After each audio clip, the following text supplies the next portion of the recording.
In a short 20-year life, CNN has achieved a remarkable reputation for delivering news around the world. It has become the place to watch when there is a war going on or other kinds of events like that. Heads of state watch it, military leaders watch it, and everyday people watch it. The network is now struggling to maintain that identity and that role as the pace setter in a crowded 24-hour news environment. With the recent retirement of longtime chairman Tom Johnson, the network has been looking for a successor for the future. Today, Walter Isaacson was revealed to be the man who will take the reins of CNN. He joins the company as chairman and CEO after a 23-year run with Time, where he was managing editor of Time magazine and most recently editorial director of Time Incorporated.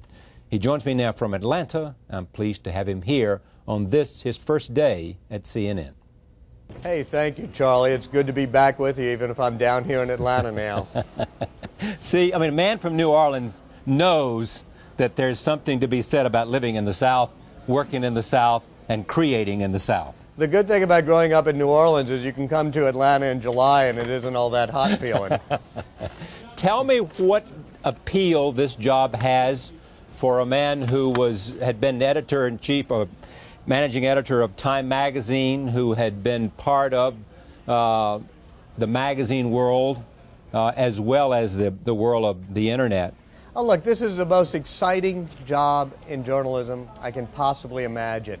And as you know, Charlie, I am, I don't know a lot about a lot of things, but I'm a journalist. I've grown up as a journalist ever since I was covering police headquarters for my local newspaper. And I believe that journalism has got to be at the core of what we do at a company like CNN. And I was very pleased that the corporation, that AOL Time Warner, wanted to put a journalist in charge. And, what I can bring to the party, I hope, is that we can make the network a lot more interesting, tell some wonderful stories, have a good sense of reporting, make it smarter, really appeal to those people who are curious about the world. Candidly, what is the biggest challenge for you? I think that sometimes we have too narrow of a definition of news at CNN, and it can feel wooden or boring. On the other hand, I don't feel news has to be boring. I mean, news is very exciting, and it can be more than the pronouncements that come out of foreign ministries or out of, Senate committees. News involves things like, PTA meetings that are fighting over school testing, or laser eye surgery, or all the new advances in technology, health, education, religion that affect our lives. So I hope we can broaden the definition of news, make it a lot more timely, urgent, and exciting, but still keep it smart, still keep it well reported, not get all tabloidy or anything, but just say this is the important news that we ought to be covering. Some would argue that the challenge for CNN is the following. Beyond what you just said, to tell good stories, smart stories, and tell them better than anybody else does, is that it's a different landscape today because you have new challenges that you didn't have 5 years ago and 10 years ago when CNN became almost an icon in international journalism because it had the landscape to itself. Absolutely.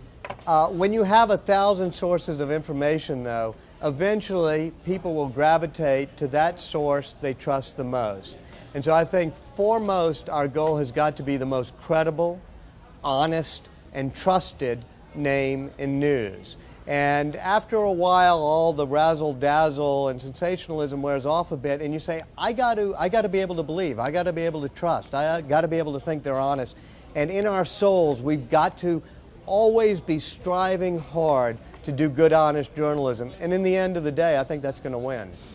What experience from Time magazine, from running that magazine and bringing a new life to that, or a continuation of its tradition but adding some new dimension, will most be applicable and appropriate for CNN? First of all, broadening the definition of news. As I said, we tried to get on these stories that people talk about around the dinner table or having coffee or having a beer after work. Those type of things they debate, they discuss, they want to know more about. And that means sometimes pulling away from the very traditional news stories and saying, let's get on to something that actually provokes our minds or tugs at our heartstrings. And we did that at Time magazine. It wasn't going soft. It wasn't like we put more celebrities on the cover of the magazine, but we did go on to those type of stories that affected our kids, affected our sports, our lives, our technology, the way we live. And I want to try to infuse CNN with that. Secondly, and this is something that's very relevant to your show, Charlie, you know, one of the things we did at Time is we said, let's not assume our readers are dumb. Let's assume they're as smart as we are. You know, let's not talk down or dumb down the magazine.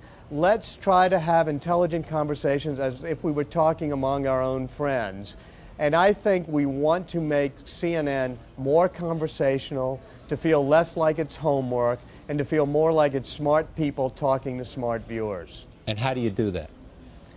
You have a high opinion of your viewer. You have smart shows like, you know, Jeff Greenfield, Joey Chen. You put on a signature newscast, which I hope we'll do in prime time in the evenings, where we have Aaron Brown, who's just come over from ABC, and try to do an hour-long newscast that covers not only important breaking news events, but social trends and religious trends and technology and various other things. And you put on smart people who know how to be very conversant. And I think also you do it with good, old-fashioned, reported journalism instead of a lot of people pontificating and trying to shout at each other on TV. Dan Rather was on this broadcast the other day, and he talked about the fact that he thought there was less, at least in terms of network television, less of a commitment to international news than there had been in the past. And perhaps it was because of a less of an appetite by the American viewer for international news. Yeah, you've got to try to make it interesting. We're not in the middle of a Cold War now. But I was just upstairs here in the studio in what I guess will be my new office, and the first person to come barreling in is Christiane Amanpour. Now, she's the greatest. I've known her for years.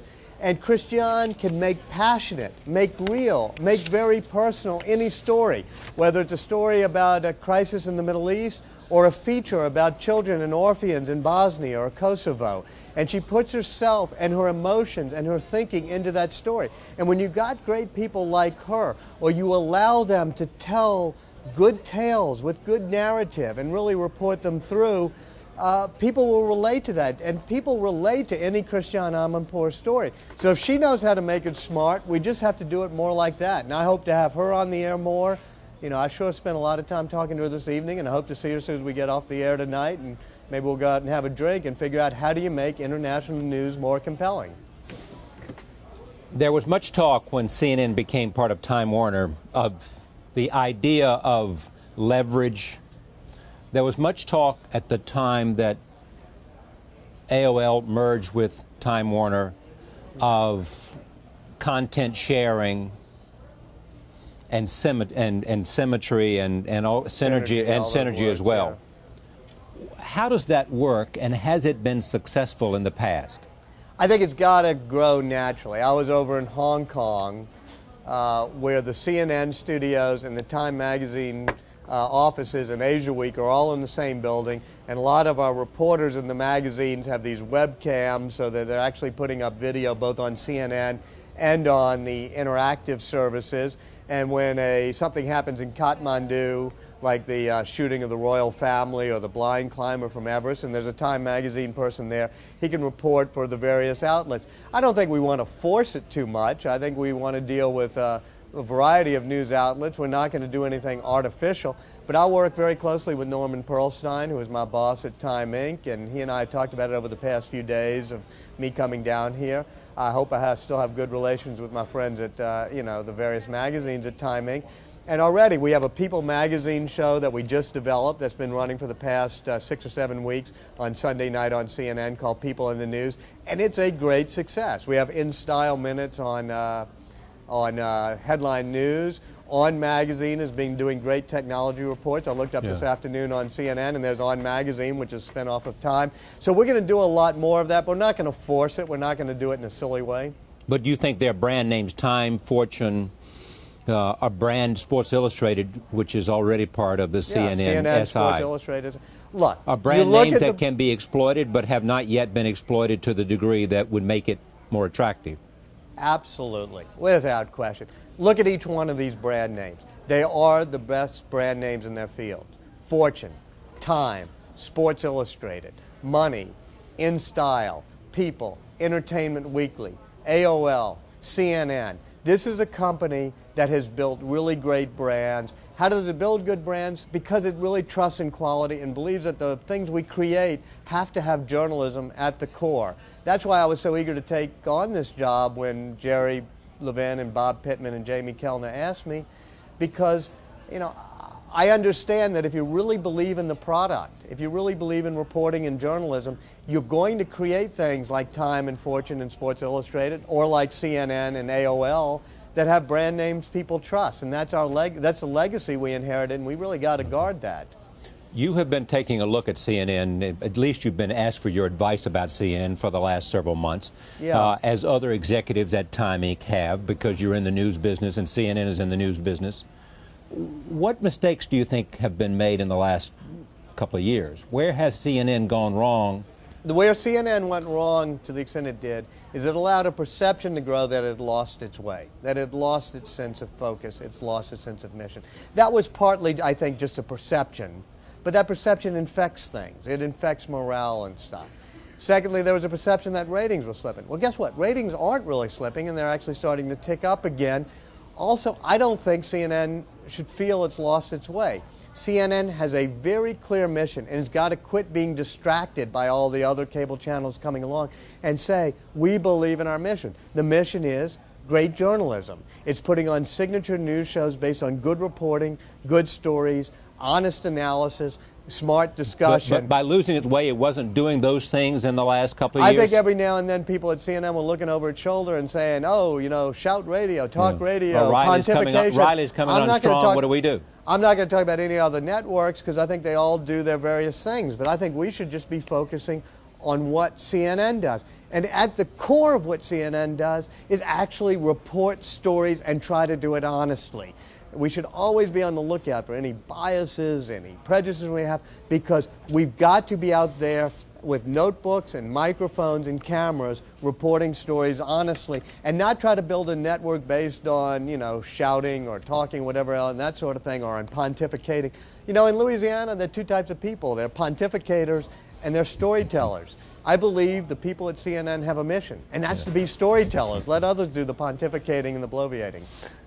In North Carolina, they used to say that there are two kinds of people, they're either mercenaries or missionaries. Well, I don't know. And I'm not talking about other networks. Or lovers or fighters. I don't know what these other networks feel their mission is, and I'm not trying to judge that. I'm just saying we should quit worrying about what they think their missions are. We've got the great brand name in news.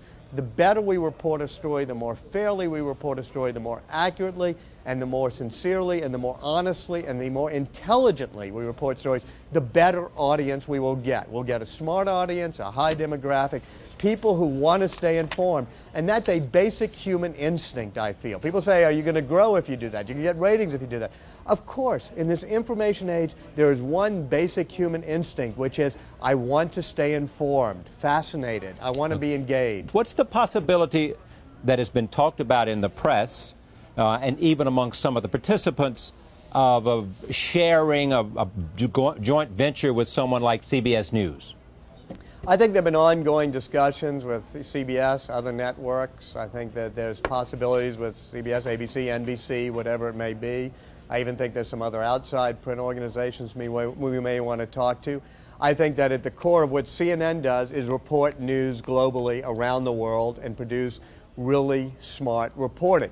We provide that reporting to many organizations. We could probably work out some arrangements where we work with some networks. I'm new at this game. I've only had one conversation on it today, but I know those discussions have been ongoing. But you're never going to see CNN get out of the business of being a great journalistic outlet. It's never going to sell itself, but it may form partnerships. Okay, so you're open to the idea that there's possibilities of joint ventures in journalism with other network news organizations? Yeah, if you want to, Charlie, we can make a deal right now, and we'll produce the top part of your show with a lot of great news segments. Okay, I'll make that deal probably. Let me just come to one last point. CNN was created by Ted Turner. Yeah. Ted Turner gave it life, he gave it mission, he gave it passion, he gave it commitment, and he gave it a sense of doing without reining in budgets by saying, if it's worth doing, we ought to do it, and we'll make it up some way, somehow. Where is his presence in CNN today? You know, I talked to Ted yesterday afternoon and got a real pep talk from him. Visionary guy. He's flying down this afternoon. I think I'll see him in about, a few minutes, and we're going to talk. Jerry Levin and others who now run this company have said whatever it takes, whatever it costs, whether it's CNN, Time Magazine, the Time Inc. publications, to be the best at great journalism. And they're not putting grand pressures on us now because they realize that whatever it takes, whatever it costs, to be in the forefront of the journalistic business globally and worldwide doing good reporting. And I think they've got religion, and I know I have religion and passion for it. Walter, congratulations. It's great to have you here on your first day at CNN. Hey, Charlie, this is really nice of you to have me on the first day. And as you know, I've learned a whole lot from you, and I really appreciate it. Thank you. Walter Isaacson, new chairman of CNN. We'll be back in a moment. Stay with us.